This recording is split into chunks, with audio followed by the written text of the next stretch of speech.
Hi ha alguns aspectes de l'acte d'avui que, sens dubte, no són nous, ni pels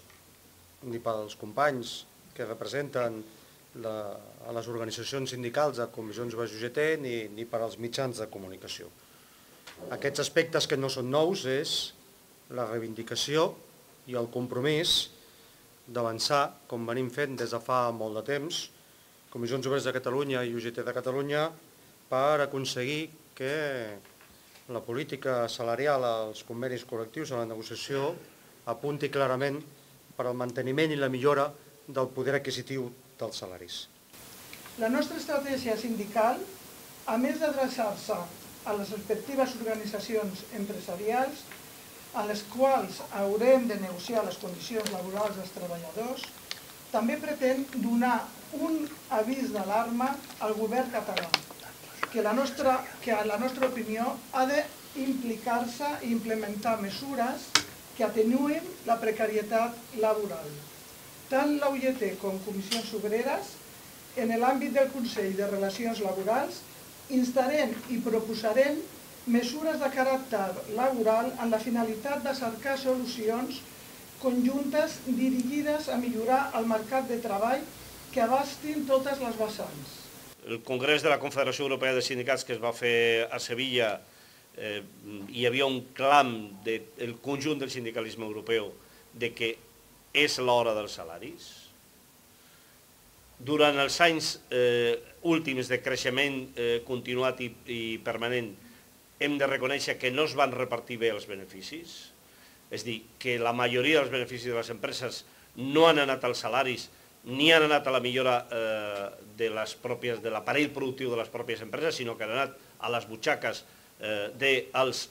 accionistes en la majoria dels casos, i jo crec que ens hem de conjurar per intentar fer un repartiment més just de la riquesa que es produeix al país. La negociació col·lectiva esdevingui una gran eina des del punt de vista de la justícia social. No es pot dir que som un país just mentre tinguem persones que guanyen 600 euros mensuals. Ja sabem què volen dir quan parlen de moderació salarial els que parlen de moderació salarial, perquè fins ara la paraula moderació salarial volia dir una cosa o una altra. Fins i tot nosaltres creiem que les reivindicacions que tenim en aquest paper són moderades. Per tant, nosaltres no estem en contra de la moderació salarial. I hem vist que realment quan parlen les administracions, alguns responsables polítics de casa nostra, d'Espanya i d'Europa, de moderació salarial, estan parlant d'una altra cosa. Estan parlant de decreixement dels salaris. Com ha fet el Banc Central Europeu, hem de dir clara i nítidament que nosaltres, a Catalunya, com fan les nostres confederacions a la resta de l'Estat, com fa la Confederació Europea de Sindicats, no estem en aquest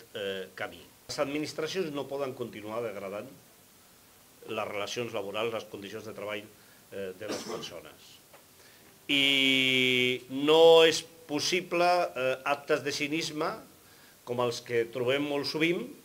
que un responsable d'una administració pública, qualsevol, podem trobar exemples de tota mena i condició, surti i digui que està d'acord amb que el salari mínim, que és l'equivalent, segons les directives europees, hauria de ser l'equivalent al 60% del salari mig, és a dir, el que nosaltres hem situat amb els 1.000 euros, doncs és una reivindicació justa i que després, quan fan les seves contractacions de serveis, quan externalitzen els serveis, resulta que amb els plecs de condicions els salaris siguin de 650 euros, de 600 euros, de 700 euros. I hem de dir clarament que una bona part d'aquests salaris és com a conseqüència d'aquests actes, que jo crec que són actes clarament de cinisme, de les administracions